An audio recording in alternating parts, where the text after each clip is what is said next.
उन्हाळ्यात चुकीचा फेसवॉश वापरला तर पिंपल्स आणि ऑइलनेस जास्त प्रमाणात वाढू शकतो.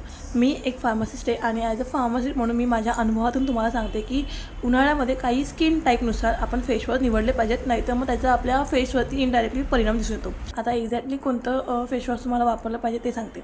आता ऑइली आणि ॲक्ने प्रोन स्किन जसे की माझी आहे, माझी ऑइली आणि ॲक्ने प्रोन स्किन आहे. माझ्यासाठी सॅलिसॅक्रिक ॲसिड मध्ये जो पण फेसवॉश येतात, म्हणजे सॅलिसॅक्रिक ॲसिड ज्याच्यामध्ये आहे त्या टाईपमध्ये जे पण फेसवॉश आहे आपण वापरू शकतो. जसं की एक्झाम्पल तुम्हाला देते, मिनिमालिस्टचा सॅलिसॅक्रिक ॲसिड फेसवॉश येतो, चांगला आहे तो पण. ड्राय आणि सेन्सिटिव्ह स्किनसाठी जेंटल क्लिन्झर जे असतं ना ते वापरणं सर्वात चांगलं.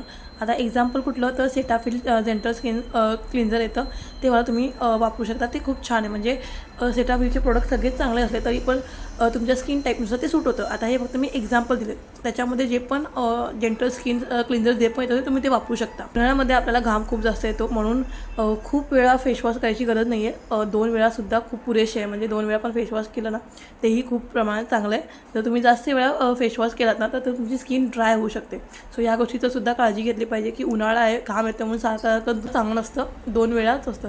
कुठलीही गोष्ट तेवढीच केली तर चांगली असते. प्रमाणापेक्षा जास्त केलं त्याचा नुकसान आपल्याला दिसते. शेवटची गोष्ट, फेसवॉश केल्यानंतर मॉइश्चरायझर आणि सनस्क्रीन लावणं अनिवार्य आहे असं मी म्हणेन.